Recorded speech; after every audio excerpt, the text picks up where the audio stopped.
Hi everyone, Jess here, and today I'm joined with Kat Morse, Senior Manager of Innovation and Partnerships at IATA. Thank you so much for joining me today. Thank you, Jess, for the opportunity. Absolutely, it's my pleasure. So, Kat, obviously you're well recognized as a leader in the innovation space, and you've also recently been awarded Most Influential Filipina in the world. So we're incredibly lucky to be having you at the event, and I'm lucky to be speaking with you today to sort of get your insights on it.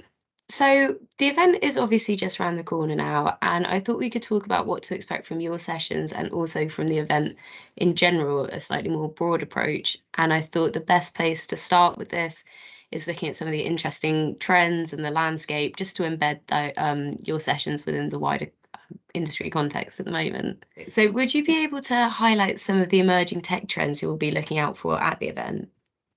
So for me, I think that a lot of the emerging tech trends that I'm looking for is obviously the buzzword on everyone's mind is Gen AI, but I think people always forget AI in general as well is really important. So what I'm looking at is yes, AI.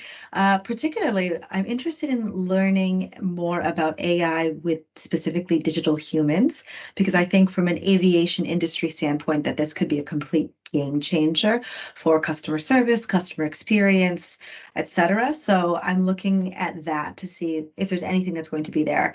I'm also looking at the widespread implementation of AI, whether that's the supervised learning, normal AI, or the generative AI. For Gen AI, I'm really looking at how people are expanding and developing on it.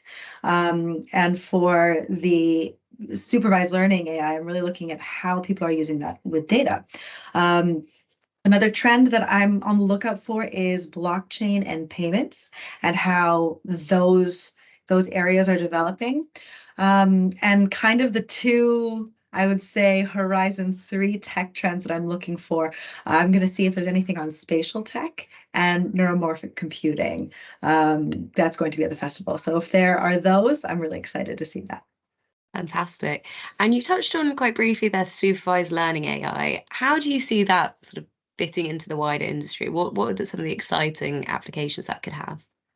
I mean, supervised learning AI is really interesting, and I get kind of geeked out about it because Gen AI is like everyone's interested in it and everyone's really looking forward to it. And Gen AI does open up a lot of worlds, but supervised learning AI, it's so much larger than Gen AI right now.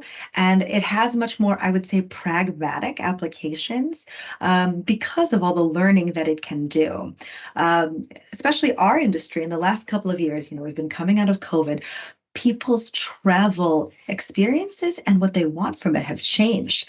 And with supervised learning AI, we can really learn a lot from what people are doing, how they're acting, and what they want from us. And I think that the things that are coming out of the supervised learning AI and these solutions are going to be very interesting. Fantastic. And that holds sort of infinite possibilities from the industry in terms of once that gets harnessed to its full potential. Exactly, especially with operations, management, et cetera. I think that generally supervised learning AI is also already a really big world, and it's just going to expand in the next 3 to 6 years. Gen AI, obviously, because of its ease, is going to expand at a more rapid pace, but because supervised AI is already working, I think that that's going to really show a lot more benefits in the next couple of years. Absolutely. And your sessions are looking at what is, like you say, arguably one of the most talked about areas in the industry at the moment with AI, Gen AI. Can you share some of the key themes that the audience can look forward to hearing about specifically in your sessions? Definitely. One of the things that I always say when we're doing a lot of these sessions is that we have to think of these in a hype cycle. So right now, Gen AI is at the very top of the hype cycle, and we really need to think about what is next after this. I was just talking to a friend who's a CDO at an airline yesterday, and he's like, Gen AI is going to fall into the trough of disillusionment very soon. And I said, it will, yes, because this is how the hype cycle works, but there's going to be a balance and things are going to come out of it. So what I'm looking forward to seeing in our sessions are the concrete examples of how are the different companies, different airlines are using AI and how they think they will be using Gen AI, like ChatGPT, in the future. So what I really want to show in our sessions is the pragmatic side of innovation. Innovation and AI are definitely needed, but the CEOs, the C-level executives, they want to see returns on investment now, not only in 5, 10 years. So we need to have a balance of both the pragmatic and that, and that's what we want to see from our sessions. We're also studying a lot of data, and the aviation industry has a ton of data, and it is a gold mine. And we need to be able to learn how to both use it correctly so that we can have better opportunities for the airlines, for the customers, for everyone in the travel value chain. But we also have to ensure to know how we can keep that safe for the customers, for the governments, for our airlines, and all of the different stakeholders in the travel value chain. So I'm excited to share that with the panelists and with the audience, of course. That's great. There's so much to look forward to, and I've got to say the prospects of Gen AI falling into the trough of disillusionment is pretty damning. But it'll be very exciting to see how that comes through in the sessions. Um, so thank you for giving that great overview of the sorts of things we can expect to hear from your sessions. Aside from these, what are you particularly looking forward to at the event content-wise?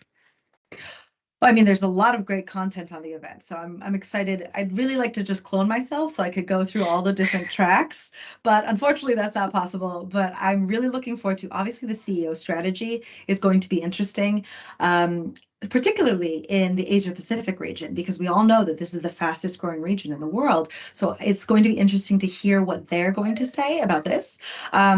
One thing that I'm very interested is in the airline IT session, because there's going to be a lot of challenges for full service carriers in the next couple of years, but there's going to be a ton of opportunity on how these full service carriers can support the industry.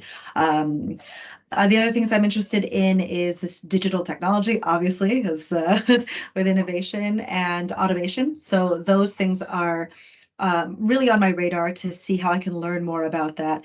And one of the biggest things that we're still trying to push for is the sustainability. That is so important right now. And everyone is talking about it. And from my perspective, I would really like to learn more about what is being done, new trends that are coming up there, and how, as innovation from an IATA perspective, we can support that. Fantastic. Well, there's lots of rich content at the event, so like you say, we all need clones of ourselves to get around to all of it at once. But thank you so much for taking the time to speak with me today, and I'm really looking forward to seeing some of your sessions not long now in February. I can't wait. I'm really excited to learn and see all the great content that your team has created.